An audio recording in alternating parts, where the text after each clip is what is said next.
শেখ হাসিনা বাংলাদেশে ফিরবেন কিনা, এই প্রশ্নটি বর্তমান দেশীয় ও আন্তর্জাতিক রাজনীতিতে একটি বড় আলোচনার বিষয়। 2024 সালের আগস্টে উদ্ভূত পরিস্থিতির পর থেকে তিনি ভারতে অবস্থান করছেন। তার রাজনৈতিক ভবিষ্যৎ এবং দেশে ফেরার সম্ভাবনা নিয়ে বিভিন্ন ধরনের আইনি, রাজনৈতিক ও আন্তর্জাতিক সমীকরণ কাজ করছে। আজকে আমরা এই বিষয়ের মূল দিকগুলো নিরপেক্ষভাবে বিশ্লেষণ করে জানার চেষ্টা করব। শেখ হাসিনার দেশে ফেরার সম্ভাবনা, রাজনৈতিক ও আইনি সমীকরণ। 2024 সালের 5ই আগস্ট বাংলাদেশে এক অভূতপূর্ব ছাত্র জনতার গণ অভ্যুত্থানের মুখে তৎকালীন প্রধানমন্ত্রী শেখ হাসিনা দেশ ছেড়ে ভারতে আশ্রয় নেন। এরপর থেকে তার বাংলাদেশে প্রত্যাবর্তন নিয়ে সাধারণ মানুষ এবং রাজনৈতিক বিশ্লেষকদের মধ্যে নানামুখী আলোচনা ও বিতর্ক চলছে। তিনি কি অদূর ভবিষ্যতে দেশে ফিরবেন, নাকি তার প্রবাস জীবন দীর্ঘায়িত হবে, তা মূলত কয়েকটি বড় বিষয়ের উপর নির্ভর করছে। আইনি জটিলতা ও মামলার বিষয়সমূহ। শেখ হাসিনা বাংলাদেশে ফিরবেন কিনা তার সবচেয়ে বড় নিয়ামক হল তার বিরুদ্ধে চলমান আইনি প্রক্রিয়া, গ্রেপ্তারি পরোয়ানা ও মামলা। বাংলাদেশে তার সরকারের পতনের পর আন্তর্জাতিক অপরাধ ট্রাইব্যুনাল সহ দেশের বিভিন্ন আদালতে তার বিরুদ্ধে হত্যা, মানবতা বিরোধী অপরাধ এবং গণহত্যার অভিযোগে অসংখ্য মামলা দায়ের করা হয়েছে। ইতিমধ্যেই তার বিরুদ্ধে আদালতের পক্ষ থেকে গ্রেপ্তারি পরোয়ানাও জারি করা হয়েছে। প্রত্যর্পণ চুক্তি। বাংলাদেশ ও ভারতের মধ্যে 2013 সালে একটি প্রত্যর্পণ চুক্তি স্বাক্ষরিত হয়েছিল, যা 2016 সালে সংশোধন করা হয়। বর্তমান সরকার যদি এই চুক্তির আওতায় তাকে আনুষ্ঠানিকভাবে ফেরত চায়, তবে ভারতের উপর একটি আইনি ও কূটনৈতিক চাপ তৈরি হবে। তবে চুক্তিতে রাজনৈতিক অপরাধের ক্ষেত্রে কিছু ব্যতিক্রমী ধারা রয়েছে, যা ভারত সরকার কিভাবে ব্যাখ্যা করবে তা একটি বড় প্রশ্ন। কূটনৈতিক ও আন্তর্জাতিক সমীকরণ। শেখ হাসিনার অবস্থান এবং প্রত্যাবর্তন কেবল বাংলাদেশ ও ভারতের অভ্যন্তরীণ বিষয় নয়, এটি একটি বড় আঞ্চলিক কূটনৈতিক ইস্যু। ভারত সরকারের অবস্থান।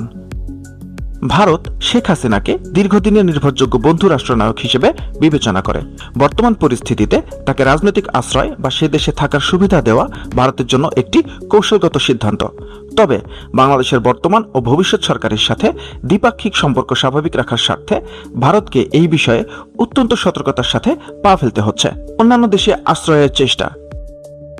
বিভিন্ন আন্তর্জাতিক সংবাদ মাধ্যমের সূত্র মতে শেখ হাসিনা বা তার রাজনৈতিক সহযোগীরা পশ্চিমা কোনো দেশ, যেমন যুক্তরাজ্য বা ইউরোপের কোনো দেশ অথবা মধ্যপ্রাচ্যের কোনো দেশে রাজনৈতিক আশ্রয়ের সম্ভাবনা নিয়ে আলোচনা করেছিলেন। তবে এখন পর্যন্ত তেমন কোনো দেশে তার যাওয়ার বিষয়ে চূড়ান্ত সিদ্ধান্ত জানা যায়নি।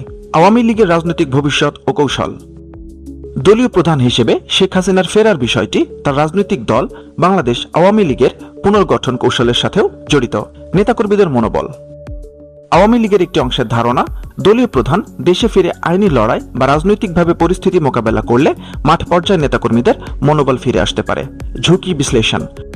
অন্যদিকে বিশ্লেষকদের একাংশ মনে করেন এই মুহূর্তে দেশে ফিরলে তীব্র জনরোষ ও আইনি গ্যারাকলে পড়ে তার কারাবরণের সম্ভাবনা প্রায় শতভাগ। তাই দলটিকে রাজনৈতিকভাবে গুছিয়ে নেওয়ার জন্য তার আপাতত দেশের বাইরে থাকাই নিরাপদ কৌশল হতে পারে। বাংলাদেশের বর্তমান রাজনৈতিক পরিস্থিতি ও জনমত। জনসাধারণের আকাঙ্ক্ষা। ছাত্র জনতার আন্দোলনের পর সাধারণ মানুষের একটি বড় অংশের দাবি, বিগত 16 বছরের শাসন আমলে ঘটে যাওয়া বিভিন্ন ঘটনার সুনির্দিষ্ট বিচার নিশ্চিত করতে শেখ হাসিনাকে দেশে ফিরিয়ে এনে আদালতের মুখোমুখি করা হোক। নিরাপত্তা ঝুঁকি।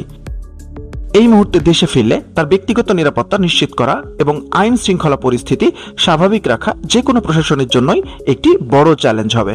পরিশেষে বলা যায়, শেখ হাসিনার বাংলাদেশে ফেরার বিষয়টি কোনো একক সিদ্ধান্তের উপর নির্ভরশীল নয়। এটি ভারতের কূটনৈতিক অবস্থান, বাংলাদেশের আদালতের আইনি প্রক্রিয়া এবং আন্তর্জাতিক রাজনীতির জটিল চালচিত্রের ওপর নির্ভর করছে। আপাত দৃষ্টিতে নিকট ভবিষ্যতে তার দেশে ফেরার সম্ভাবনা কম মনে হলেও রাজনীতির মাঠে যে কোনো সময় সমীকরণ বদলে যেতে পারে। তাই চূড়ান্ত উত্তরটি সময়ের হাতেই রয়ে গেছে।